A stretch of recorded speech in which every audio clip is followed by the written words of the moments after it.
Hi hello வணக்கம் மக்களே. இன்றைக்கி நம்ம பார்க்கக்கூடிய இந்த வீடியோவை ஸ்பான்சர் பண்ணுறது நம்ம பைமோட் அப்ளிகேஷன். இந்த பைமோட் ஸ்டோரில் உங்களுக்கு தேவையான வீட்டு பொருட்களை வாங்கி நீங்கள் அனுபவிச்சுக்கோங்க. ஓகே, வீடியோக்குள்ளே போகலாம். இன்றைக்கி நம்ம பார்க்கக்கூடிய டாபிக் பாண்டியர் மன்னரின் வரலாறு. வாங்க போகலாம்.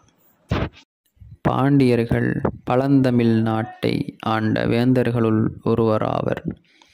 மற்ற இரு வேந்தர்கள் சேரர் சோழர்களும் ஆவர்.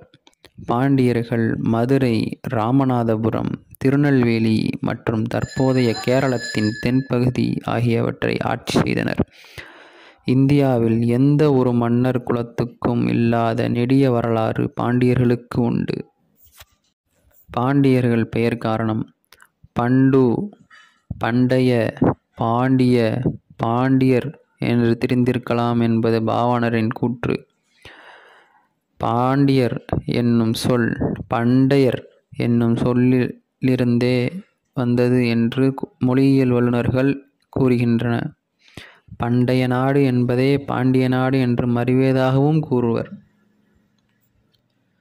இடம் பாண்டிய தேசம் சோழ தேசத்திற்கு தெற்கிலும் சேர தேசத்திற்கு கிழக்கிலும் ஓர் அகன்று பரவி இருந்த தேசமாகும். இந்த பாண்டிய தேசத்தில் பூமி மேற்கே உயரமாகவும் கிழக்கே சரிந்தும் தென்வடலாய் நீண்டும் கடல் ஓரங்களில் சரிந்தும் மேடும் பள்ளமுமாக காணப்படும். இந்த தேசத்தில் நிறைய மலைகள் உண்டு. இவற்றில் பொதியம் மலையே மிக பெரிய உயரமான மலை. சிறு சிறு குன்றுகளும் இத்தேசத்தின் நடுவிலுள்ள சமதளமான பூமியில் சிறு சிறு காடுகளும் செழிப்பான நல்ல பூமி அதிகமாகவும் இருக்கும். இந்த தேசத்தில் தெற்கில் மலையம், தர்த்துரம் என்னும் பெரிய மலைகளும் வருடகிரி, வராககிரி போன்ற சிறு மலைகளும் இருக்கும்.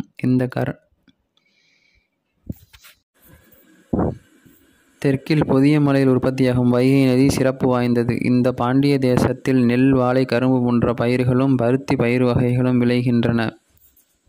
பாண்டியர்கள் பெயர்கள். பாண்டியர்கள் தங்கள் பெயரில் மாறன், வழுதி, சடையவர்மன், மாறவர்மன், வர்மன், செழியன், முதுகுடுமி என்ற ஒட்டுக்களை சேர்த்து கொண்டனர். இவர்களின் குலப்பெயர் பரவலாக பாண்டியர் என அறியப்படினும் இவர்கள் சந்திரகுலம், தென்னர்குலம், கௌரியர் குலம், பஞ்சவர் குலம் என்ற பாடல்களில் போற்றப்படுகின்றனர். தொன்மங்களில் பாண்டியர்கள் குமரிகண்டத்தில் தோன்றிய மனித சந்ததியினரே பாண்டியராக உருவெற்றிருக்கலாம் என்பது பொதுவாக நிலவும் கருத்து.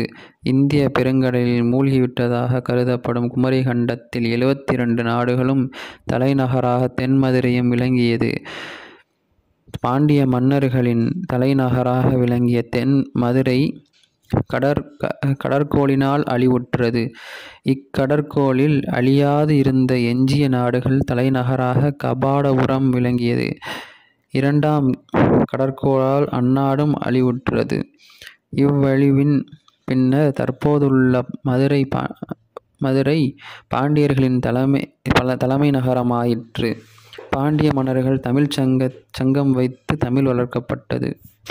இராமாயணத்தில் பாண்டியர்கள். பாண்டிய மன்னர்களின் இடைச்சங்க தலைநகரான கபாடபுரம் பொன்முத்துக்களால் அலங்கரிக்கப்பட்டிருந்தது என்று முத்து, பொன் அலங்கரித்த கோட்டை வாயில் இருந்தது என்று இராமாயணத்தில் கூறுகின்றனர். பாண்டிய நாடுகளின் பிரிவுகள். அலநாடு தேனி, சின்னமனூர், கம்பம் வட்டாரம். பொங்கலூர்கா நாடு, வைகாவூர் நாடு, பழனி வட்டம். அண்டநாடு ஒட்டஞ்சத்திரம் வட்டம். ஆற்றூர் நாடு, அதம்பநாடு, திண்டுக்கல் வட்டம். வடகலக்க நாடு, தென்கல்லக நாடு, பாகனூர் கூற்றம் ஆகிய நிலக்கோட்டை வட்டம். பூம்பாறை நாடு, கொடைக்கானல் வட்டம். நெடுங்கல நாடு, வத்தலகுண்டு வட்டம். துவராபதி நாடு, புறமலை நாடு, நத்தம் வட்டம். காநாடு, திருமயம் வட்டம். கோநாடு, புதுக்கோட்டை வட்டாரம். மிளலை நாடு, ஆவுடையார் கோயில் வட்டாரம்.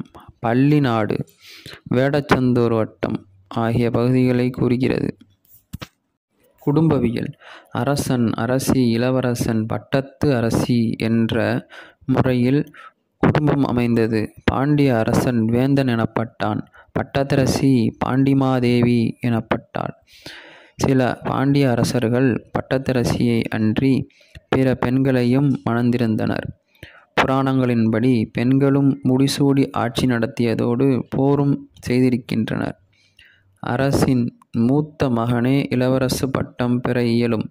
இதனால் மாற்றாந்தாய் மக்களுக்கு பகைமை வருதலும் உண்டு. முதலாம் மாறவர்மன் குலசேகர பாண்டியன் மகன்கள் வீரபாண்டியன், சுந்தரபாண்டியன் ஆகிய பாண்டிய வேந்தர்களின் வரலாறுகள் இதற்குச் சான்று. இதுவே பாண்டியர்களின் தெளிவான வரலாறாகும். நன்றி, வணக்கம்.